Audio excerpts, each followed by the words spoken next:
من الشیطان الرجیم بسم اللہ الرحمن الرحیم وفی ذالک فلیتنافس المتنافسون۔ ایک چھوٹا اعلان یہ ہے کہ ہمارے یہاں جو کام شروع ہوا ہے پیشاب خانہ وضو، تو گھر سے فارغ ہو کے آئے تو بہتر رہے گا، اور ہمارے امام صاحب حافظ جنید ان کے والد صاحب کی طبیعت کے لیے دعا کرنی ہے، اللہ ان کو شفائے کلی نصیب فرمائے۔ دیکھو میرے بھائیو، ہر انسان کے دل کے اندر جذبات ہوتے ہیں، اچھے جذبات بھی ہوتے ہیں، برے جذبات بھی جنم لیتے ہیں۔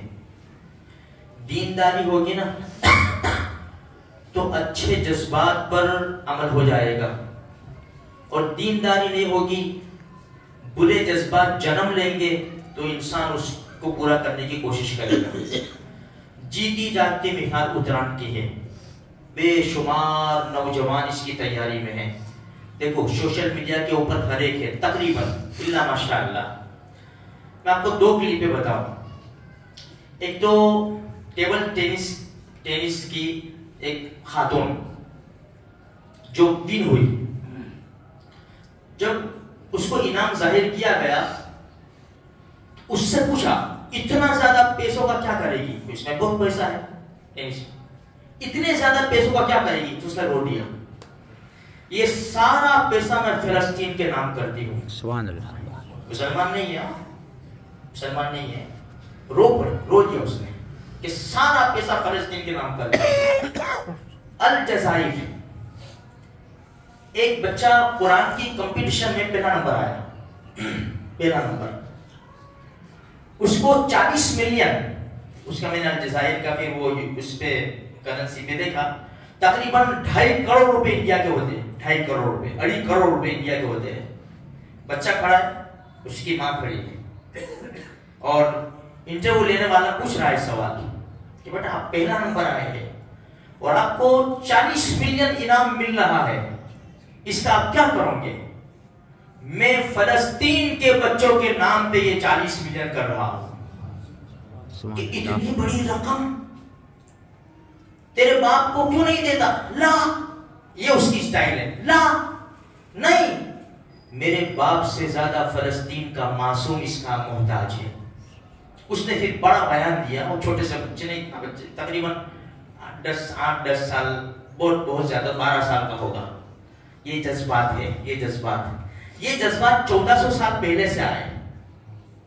بدر کے میدان میں دیکھا نا آپ نے ابو جہل کو کس نے مارا، یہ وہاں سے یہ جذبات آئے۔ یہ جذبات آتے ہیں دینداری کے ساتھ، دینداری کے ساتھ جذبات آتے ہیں۔ ہمارے یہاں دینداری ختم، ہم نے کلمہ سچے دل سے پڑھا ہے، بے شک کلمہ ہم نے سچے دل سے پڑھا ہے، لیکن کلمے کے جو تقاضے ہیں نا کہ خواہشات سے بچو، وہ ہمارے پاس نہیں ہے، اس لیے کہ ہمارا ایمان کمزور ہے، اس لیے کہ ہم خدا کے دربار میں نہیں آتے۔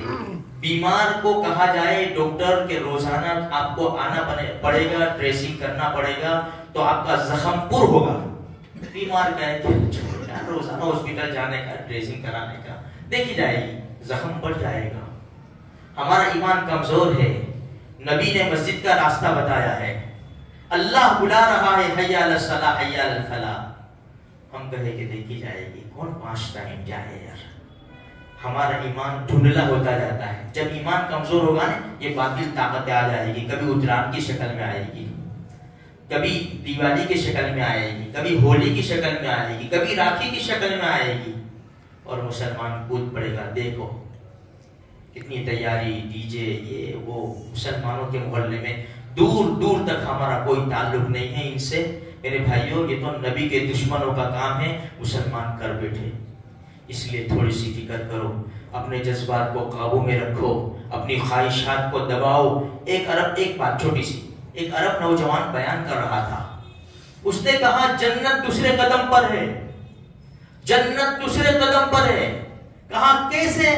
کہا ایک قدم اپنی خواہشات کے اوپر رکھ دو، دوسرا قدم جنت میں آ جائے گا۔